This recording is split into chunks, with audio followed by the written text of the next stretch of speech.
Welcome back to No Uncertain Terms. I'm Nick Tomboulides. Just a quick note for our listeners that in the next few weeks, we might be tweaking the format of this show.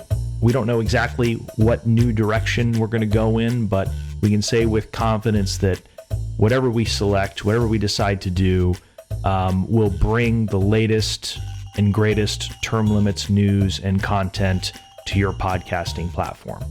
We have the audience best interest in mind, and we might be retooling it, might be going with some new segments, so stay tuned for that in the future. For now, though, got a few items to talk about. Resolutions. New Year's resolutions are being filed in Congress and the states. It's a new era for term limits, starting at the federal level. Very exciting news. The U.S. Term Limits Amendment has officially been filed in the U.S. House by Representative Ralph Norman of South Carolina. It is going to be House Joint Resolution 11, HJR 11. The bill number changes now since we're in a new session, but this is the term limits bill we need to rally the nation around. It's 3 terms in the House, 2 terms in the Senate. The current members are not grandfathered in, and this is a lifetime limit. So once you've been in for 6 years, it's over, time to go home and get a real job, which is great. This is the only bill in Congress that corresponds to the U.S. Term Limits Pledge signed by 133 incumbent members of Congress. 133 incumbent Congress members. Right now, the Norman legislation is up to 44 co-sponsors. We've got some interesting names on there. You've got people who were pro-McCarthy and people who were anti-McCarthy. You've got Jared Golden, a Democrat. You've got Joe Wilson, a longtime representative from South Carolina. Hell, you've got George Santos co-sponsoring the USTL amendment. Term limits, it's grown into a big tent, and of course, everybody is welcome. But be on the lookout, BOLO, because one of the ways that opponents of this issue try to undermine our effort is by filing multiple term limits bills in the new session with different term lengths. We've seen it in the past. You see 12-year term limits bills, 16-year term limit bills. One guy even had a 30-year term limits bill, I think. Was that James Lankford from Oklahoma? And what those people want to do is they want to sow doubt, they want to sow confusion and muddy the waters so nobody knows what's going on. And that makes it harder to rally and coalesce around a single bill. But you have to remember, term limits, it has to be a constitutional amendment. The Supreme Court told us that. It has to be a constitutional amendment. It has to be proposed by either 2/3 of Congress or by an amendment convention.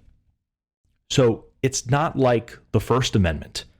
With the First Amendment, the ones who wrote it, they said, everybody gets speech, everyone gets press, everyone gets freedom of religion. When they wrote it, they never needed to decide how much speech you got. They didn't need to put a number on it. They didn't need a quantity. They didn't need to decide how much religion you were allowed to practice. They just had to sign off on the concept. They said, freedom of religion, great. It was an easy amendment to write in retrospect. Term limits is different. You know, we can't just sign off on the concept. A lot of people who are not as into the weeds on this issue, they think you can just sign off on the concept. Yeah, everyone agrees on term limits. It's great. But there's a little sub discussion under that of what are the term limits going to be. You can't write and debate and pass an amendment without building a consensus around a specific bill. That is what our organization is working to do, and that is what Congressman Ralph Norman has done and intended with House Joint Resolution 11.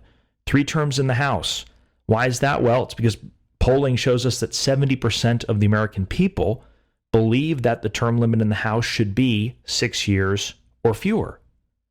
3 terms of 2 years, 6 years, that's plenty of time to get the job done and then go back to live under the laws that you've made. The House was supposed to be rough and tumble. It was supposed to be more democratic. It was supposed to have more turnover. That's why the term is 2 years in the first place. As for the Senate, it was supposed to be more deliberative, right? It's the more senior body. It's based off the House of Lords in England. That the Senate can be a little bit more independent. It's got a 6-year term. So 2 6-year terms is pretty fair. That is the closest approximation of the time-tested all-American term limit of 8 years that we see for 36 governors and for a majority of state legislatures. So I just wanted to give you a little bit of background on that. The federal amendment has been filed by Ralph Norman, 44 co-sponsors. We're still adding more every day, so check back with us. We expect that resolution is going to get a vote this year. That's what Kevin McCarthy has promised, but we can't take our foot off the gas. We can't stop barnstorming. We can't stop contacting our legislators. We've got to get the word out there. Go to termlimits.com/takeaction to send a message to your Congress member and to leadership. This is a public service announcement. Reporting on the 95% re-election of incumbents running for their own seat in the House, CBS News Boston ran a segment of Question Everything that explored the possibility of enacting term limits to solve the problem. Holly Robichaud represented U.S. term limits on the program, noting that incumbent advantage is overwhelming and term limits would level the playing field. Incumbents always do well. They've got huge advantages which can lead to careers that last decades. For example, of the 435 members of the House of Representatives, about 95% of incumbents won. In tonight's Question Everything, one of our viewers, Chris K., asked, it's self-serving for politicians to not talk about term limits, but why can't it be a discussion?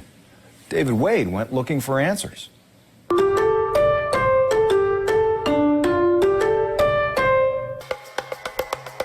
This is not your grandfather's Congress, or is it? Right now, we have the oldest Congress in history. The average age is 59. That's 20 years older than the average American. But this is not a story about age. It's a story about power. Power corrupts. BU Professor Thomas Whalen is a presidential historian and author. He says debate over term limits started with our forefathers. The Constitution did not call for term limits, thanks in part to founding father James Madison. James Madison argued fairly articulately that he said, well, wouldn't we be depriving ourselves of all these leaders' experience that they've acquired in serving their nation? So that argument seemed to carry the day. A win for experience, but how much is too much? Iowa Senator Chuck Grassley has been in Congress 47 years. Senator Ed Markey, 45 years. Chuck Schumer, 41 years. Senator Mitch McConnell, 37 years. Which would all be fine if the system is working.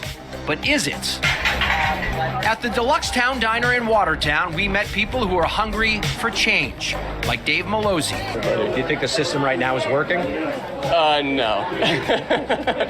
I don't know if anyone would say yes to that question. Megan, Elizabeth, and Heidi told me they fully support term limits. The system doesn't work, something needs to be done. So if term limits is that first step, then term limits is that first step. But this is, you're not supposed to make a career out of this. It's even more important at the Senate level because they're there 6 years. I reached out to every member of the Massachusetts delegation about term limits, and 4 responded. Senator Warren said she doesn't believe in term limits. Senator Markey said there are term limits. They're called elections. Congresswoman Ayanna Pressley said no to arbitrary term limits, but yes to real campaign finance reform. Congressman James McGovern said voters should be the one to decide how long elected officials serve. Obviously, none of them believe in term limits. Shocker. According to a recent poll, 80% of Americans want Congress to have term limits. 80%. And this is actually one of those issues where Republicans and Democrats and unenrolled all agree on it, that there should be term limits. Holly Robichaud works with U.S. Term Limits. The organization has worked for years for a term limits amendment. Holly says things have changed since our founding fathers wrote the Constitution. Well, they did envision what the campaign system has become. 90% of the money from PACs and lobbyists go to incumbents. It makes it almost impossible for a challenger to win.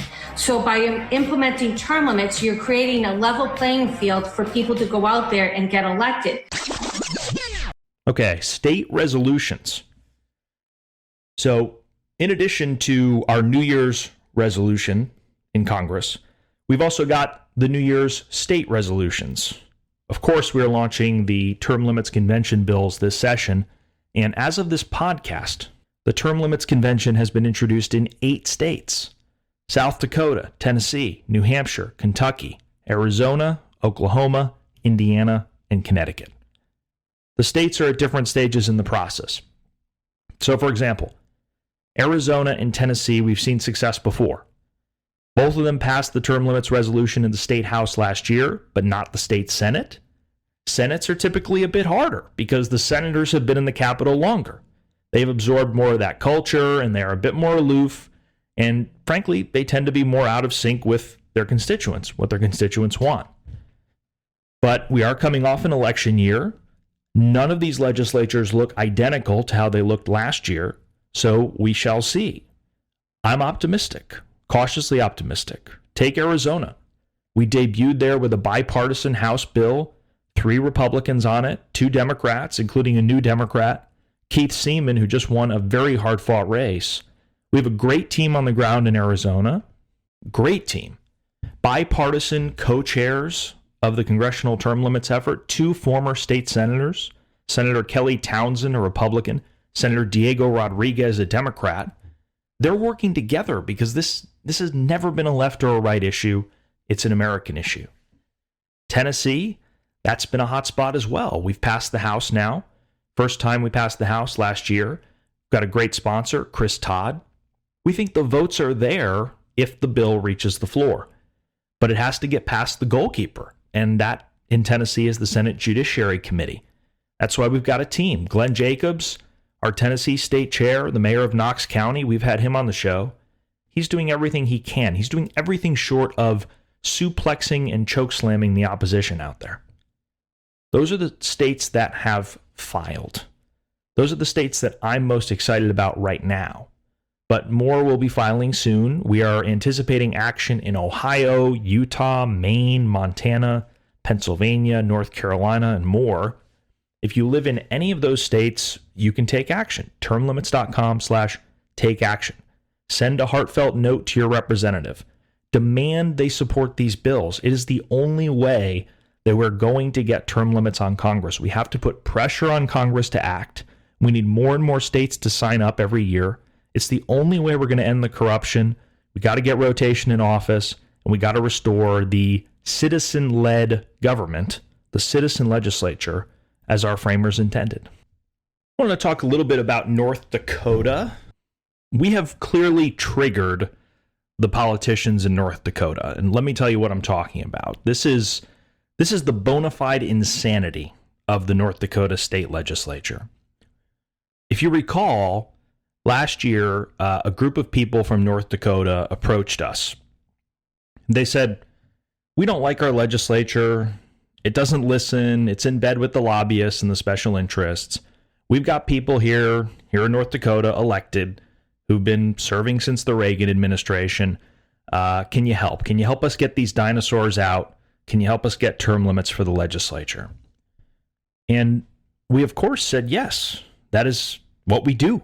So U.S. term limits, we chipped in. We provided advice, expertise.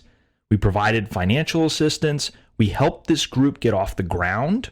We helped them collect 40,000 or so signatures to get 8-year term limits for their legislature onto the ballot. But not before the prehistoric Secretary of State, guy named Al Yeager, who, frankly, he is like a personal manservant for the legislature. He waved a magic wand, he abused his power, and he disqualified tens of thousands of signatures without having real evidence that they were illegitimate. And of course, the Attorney General teamed up with him. They even threatened the people who helped get term limits on the ballot.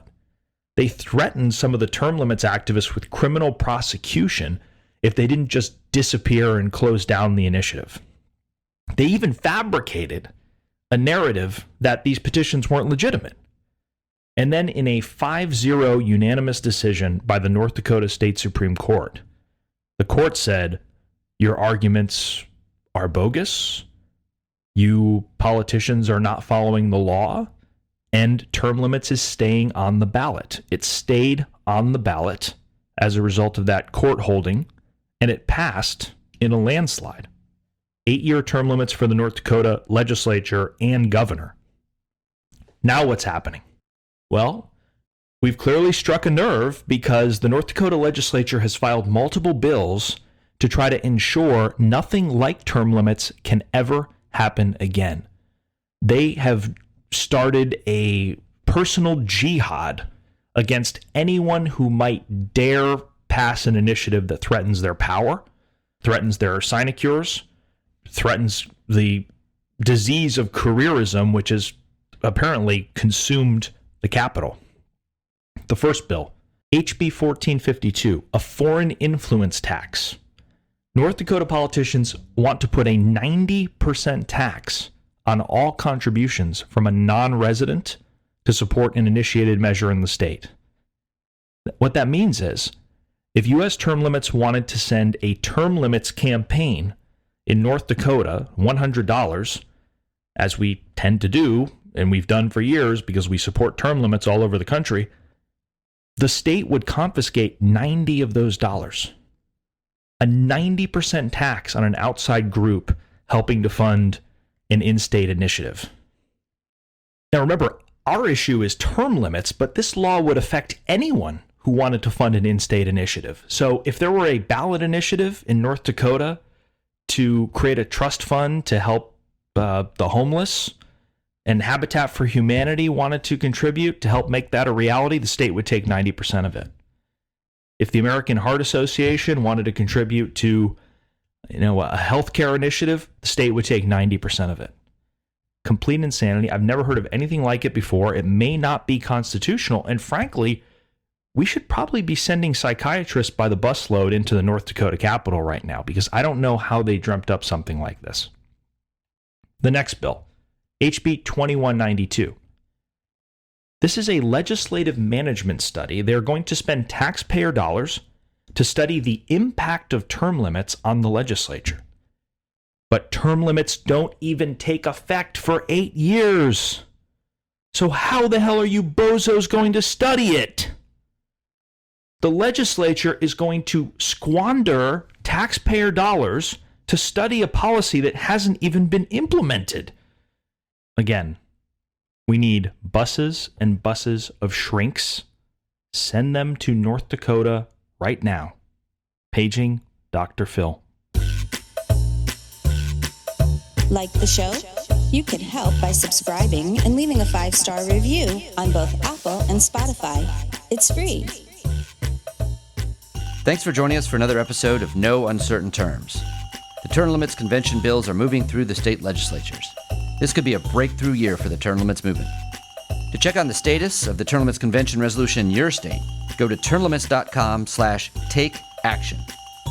There, you will see if it has been introduced and where it stands in the committee process on its way to the floor vote. If there's action to take, you'll see a Take Action button by your state. Click it.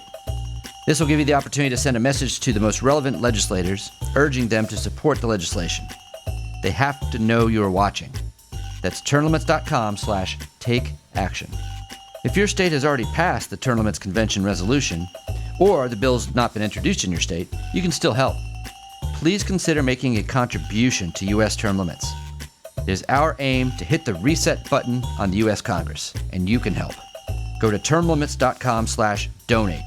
termlimits.com/donate. Thanks. We'll be back next week. Contact your state lawmakers before they vote on term limits for Congress. Go to termlimits.com/takeaction.